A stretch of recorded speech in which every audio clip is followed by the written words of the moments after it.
On the 12th of November 2014, the world watched as the Rosetta mission team attempted something breathtakingly audacious. Philae was about to make history by performing the first ever controlled landing on a comet.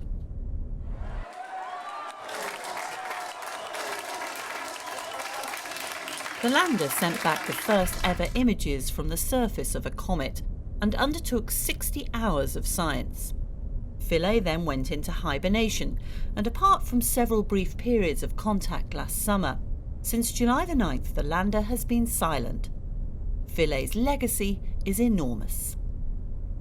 It gave us the ground truth. It gave us really the data from the surface itself. Physical properties, also chemical properties with the mass spectrometers. Also it allowed the radar measurements. So if you embed it into the overall Rosetta data and results we have, it has revolutionized our understanding of comets, and in some sense also our understanding of the history of the solar system, and it gave us new input for understanding the origin of life. It wasn't all plain sailing. The harpoons didn't fire on landing. As Philae wasn't anchored, it bounced across the surface of the comet.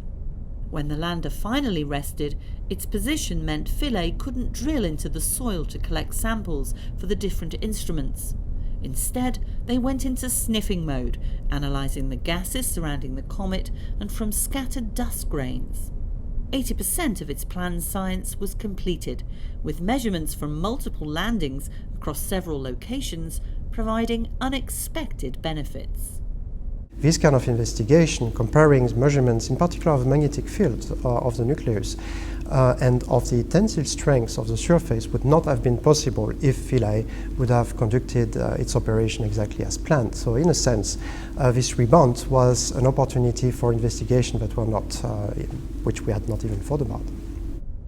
By working with the orbiter, Philae helped scientists understand how the comet's interior is formed.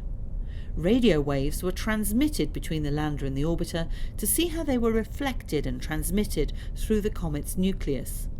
And the small lobe, the head of the duck-shaped comet where Philae rests, was found to be fairly homogeneous.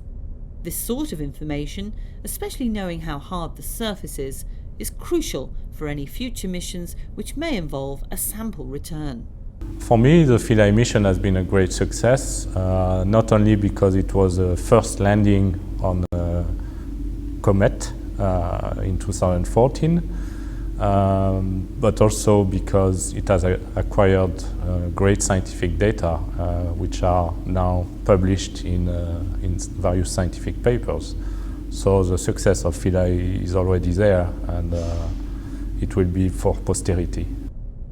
Philae has always been the cherry on the cake in this mission.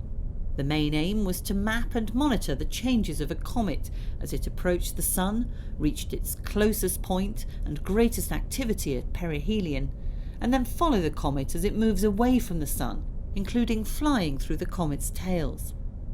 This crucial work is being done by the orbiter. But even children have been captivated by the lander through the cartoon activities of a tiny robot on a small comet far away from home. The orbiter continues its work until the end of its mission in September, when Rosetta will join its lander on its final resting place. The plan is to send the orbiter directly onto the comet, with its instruments collecting the last pieces of scientific data from Comet 67P Churyumov Gerasimenko.